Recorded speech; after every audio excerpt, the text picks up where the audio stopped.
महाराजपुरा थाना क्षेत्र के इन 8 बांग्लादेशी नागरिकों के बारे में हरियाणा पुलिस से इनपुट मिला था। कार्रवाई करते हुए ग्वालियर पुलिस ने सभी को निगरानी में ले लिया है और इस पूरे मामले में लगातार जिस तरह से विदेशी नागरिकों के भारत में आकर के अवैध रूप से रहने के मामलों पर कार्रवाई की जा रही है,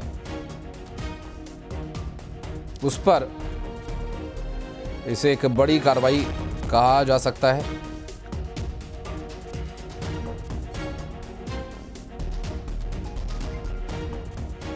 बहुत सारे जो सस्पेक्ट थे उनको वेरिफिकेशन करा रहे हैं, उसकी प्रक्रिया है। प्रक्रिया के तहत उनका वेरिफिकेशन कराया जाता है और यदि कोई ऐसा व्यक्ति पाया जाएगा जिसकी नागरिकता भारतीय नहीं है, अन्य देश के नागरिक हैं और अवैध रूप से रह रहे हैं, तो उनको निर्वासित करने की कार्रवाई हम लोग करेंगे। अभी रिसेंटली महाराजपुरा थाना क्षेत्र में कुछ लोगों को चिन्हित किया गया है, उनका प्रॉपर वेरिफिकेशन हम लोग करा रहे हैं। वेरिफिकेशन के लिए संबंधित उचित माध्यम से संबंधित राज्य सरकार को लिखा जाएगा। वहाँ से वेरिफिकेशन के बाद यदि इनकी नागरिकता भारतीय नहीं होगी और विदेशी नागरिकता होगी तो उनको डिपोर्ट करने के संबंध में कार्रवाई करेंगे। और हमारे सहयोगी सुशील कौशिक इस वक्त हमारे साथ जुड़ गए हैं। सुशील, ये 8 लोग जो पकड़े गए हैं, इन्हें फिलहाल निगरानी में रखा गया, डॉक्यूमेंट चेक हो रहे हैं, क्या इसके बाद क्या कार्रवाई हो सकती है और भी क्या ऐसे लोगों को चिन्हित किया जा रहा है?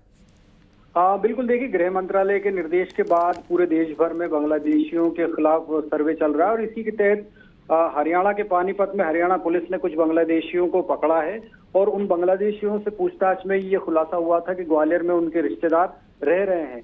इसके बाद हरियाणा से इनपुट मिलने के बाद ग्वालियर पुलिस ने ग्वालियर में भी इन बांग्लादेशियों को निगरानी में लिया है, जिसमें महाराजपुरा थाना क्षेत्र के एक गाँव में ये लोग रह रहे थे। एक ही परिवार में लगभग 8 लोग ये बताए जा रहे हैं। इसमें मोहम्मद नूर है, इसके अलावा इनकी पत्नी सलीमा सहित ये 8 लोग हैं और इनके पास कुछ आधार कार्ड मिले हैं, लेकिन वो सही नहीं है। इसके अलावा इनके पास वैध नागरिकता के दस्तावेज नहीं मिले हैं।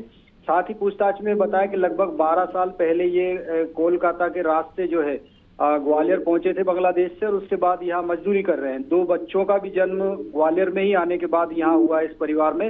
निश्चित तौर पर पुलिस ने इनपुट मिलने के बाद इन सभी को निगरानी में लिया है। इनके मोबाइल जो मिले हैं उनमें भी नंबर मिले हैं, उनके आधार पर भी तस्दीक की जा रही है, क्योंकि महाराजपुरा इलाके में जहां ये रहते थे वहां वायुसेना का एयरबेस भी है। तो निश्चित तौर पर इंटेलिजेंस एजेंसियां भी सक्रिय पूछताछ कर रही है।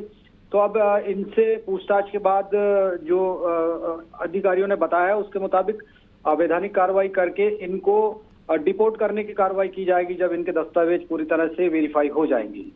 बहुत शुक्रिया आपका इस पूरे मामले पर जानकारी देने के लिए सुशील।